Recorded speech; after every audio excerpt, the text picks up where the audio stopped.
Asahan pa ang mas maraming job fairs. Ito ang tiniyak ng Department of Labor and Employment sa ating mga kababayan sa harap ng direktiba ni Pangulong Ferdinand R. Marcos Jr. na magbukas pa ng mas maraming oportunidad sa mga Pilipino. Si Bien Manalo sa sentro ng balita. Sa DOLE at sa DSWD, ipagpatuloy pa ninyo ang mga ganitong klaseng internship at pre-employment program para sa ating estudyante sa kolehiyo.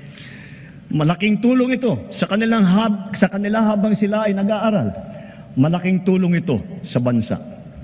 Ito ang bilin ni Pangulong Ferdinand R. Marcos Jr. sa kanyang ika-4 na State of the Nation Address.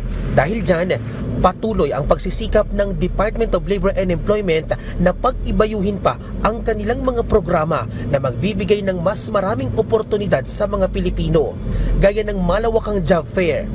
Patuloy ang pakikipag-ugnayan ng DOLE sa mga Public Employment Services Offices o PESO at mga lokal na pamahalaan para sa paglikha ng mga trabaho.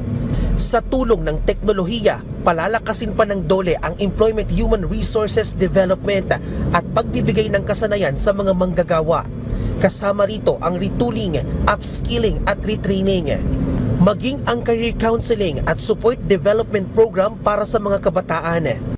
Ang aking tinutukoy ay yung katagang convergence, no? Pagsasama-sama, pagtatagpo, pagkakaisa, at pagsasanib ng puwersa ng mga departamento. Dahil halos lahat naman ng mga departamento ay mayroong kaugnayan sa usapin ng paggawa at panghanapbuhay. Malaki ang pasasalamat ni Jennifer sa mga job fair ng DOLE, lalo na sa mga gaya niyang senior high school graduate. Salamat din po sa DOLE na may opportunity po na ganyang job fair po sa bawat isa po. Nakakatulong po sa mga kabataan na gusto na rin po magtrabaho.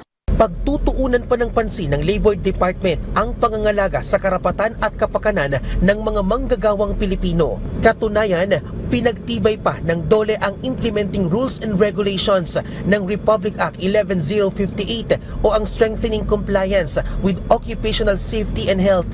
Sa isang bagong Pilipinas, paglilingkod at serbisyong maayos, matapat, mabilis, walang bahid at inklusibo, maasahan ng mamamayang Pilipino mula sa kagawaran ng paggawa at empleyo. Bibigyang prioridad ang pagpapalakas ng digitalization sa lahat ng serbisyo ng ahensya bilang bahagi ng ease of doing business. Bukod sa pagbibigay ng trabaho, ipagpapatuloy din ng DOLE ang paghahatid ng tulong pangkabuhayan sa vulnerable sector gaya ng senior citizens, solo parents at mga person with disability o PWD. Patuloy din ang pagtulong at pagsuporta sa mga micro, small and medium enterprises o MSMEs na malaki ang kontribusyon sa paglago ng ekonomiya ng Pilipinas. Bien Manalo para sa Pambansang TV sa Bagong Pilipinas.